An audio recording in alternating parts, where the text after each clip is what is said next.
Shalom, bertemu kembali di program Baca Alkitab dalam 3 tahun. Dalam kesempatan ini kita akan melihat dan belajar bersama dari Yeremia pasal 52. Secara ringkas, Yeremia 52 menceritakan pemerintahan Zedekia, Raja Yehuda yang jahat di mata Tuhan. Dan Yoyakin mendapat belas kasihan dari Evil Moradach, Raja Babel. Garis besar Yeremia pasal 52. Ayat 1-3, pemerintahan Zedekia yang jahat di mata Tuhan.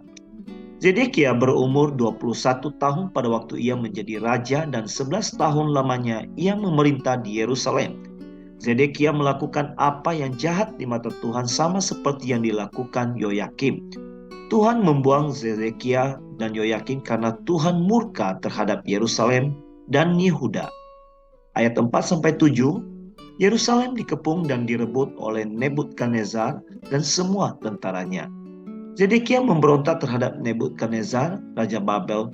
Oleh sebab itu pada tahun ke-9 pemerintahan Zedekia, Nebukadnezar dan semua tentaranya menyerang Yerusalem. Mereka berkemah dan mendirikan tembok pengempungan. Kota itu terkepung sampai tahun yang ke-11 pemerintahan Zedekia. Kemudian kelaparan terjadi di Yerusalem, maka rakyat menerobos tembok, lalu Zedekia beserta tentaranya melarikan diri pada waktu malam ke Araba Yordan. Ayat 8-11, Zedekia dan anak-anaknya mati. Tentara Kasdim mengejar Zedekia dan mendapatkannya di dataran Yerikho. Semua tentaranya telah terserak meninggalkan dia. Zedekia ditangkap dan dibawa ke Riblah di tanah Hamat kepada Raja Babel yang menjatuhkan hukuman atas Zedekia. Anak-anak Zedekia dan semua pemuka Yehuda disembelih di depan matanya di Riblah. Kemudian mata Zedekia dibutakan, lalu ia dibelenggu dengan rantai tembaga. Lalu Raja Babel membawa Zedekia ke Babel dan menaruhnya dalam rumah hukuman sampai ia mati. Ayat 12-23, Nebuzaradan membakar dan menjarah rumah Tuhan. Pada tahun ke-19 pemerintahan Nebukadnezar, Raja Babel, datanglah Nebuzaradan, kepala pasukan pengawal yang melayani Raja Babel ke Yerusalem.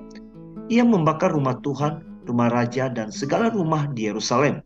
Semua tembok sekeliling kota Yerusalem dirobohkan oleh tentara Kasdim dan kepala pasukan pengawal. Dan semua tiang-tiang dan perkakas rumah Tuhan yang didirikan Salomo dijarah dan dibawa ke Babel. Kemudian sebagian dari orang-orang yang paling lemah dan sisa-sisa pekerja tangan diangkut ke dalam pembuangan oleh Nebuzaradan. Hanya beberapa orang miskin ditinggalkannya untuk menjadi tukang kebun anggur dan peladang-peladang. Ayat 24-30, penduduk Yehuda diangkut ke Babel.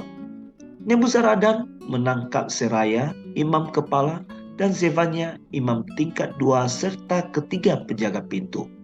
Nebuzaradan menangkap seorang pegawai istana dan beberapa pembesar lainnya yang masih tinggal di kota itu dan membawa mereka kepada Raja Babel di Riblah. Kemudian Raja Babel menyuruh membunuh mereka semua. Jumlah rakyat yang diangkut ke dalam pembuangan oleh Nebuzaradan dari Yehuda dan dari Yerusalem berjumlah 4.600 jiwa. Ayat 31-34, Yoyakin mendapat belas kasihan. Pada tahun Evil Moradach menjadi Raja Babel, ia berbelas kasihan terhadap Yoyakin, Raja Yehuda, dan membebaskannya dari penjara.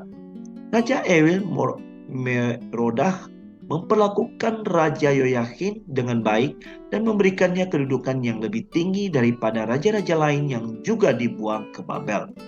Raja Yoyakin dibenarkan untuk mengganti pakaian penjaranya dan juga dibenarkan makan di meja raja seumur hidupnya. Setiap hari Raja Babel memberi apa yang Yoyakin perlukan selama hidupnya sampai ia mati.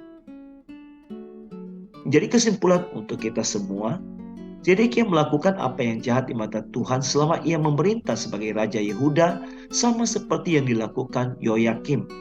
Tuhan membuang Zedekia dan Yoyakim karena Tuhan murka terhadap Yerusalem dan Yehuda. Zedekia memberontak terhadap Nebukadnezar, Raja Babel. Oleh sebab itu Nebukadnezar dan semua tentaranya menyerang Yerusalem. Mereka berkemah dan mendirikan tembok pengempungan.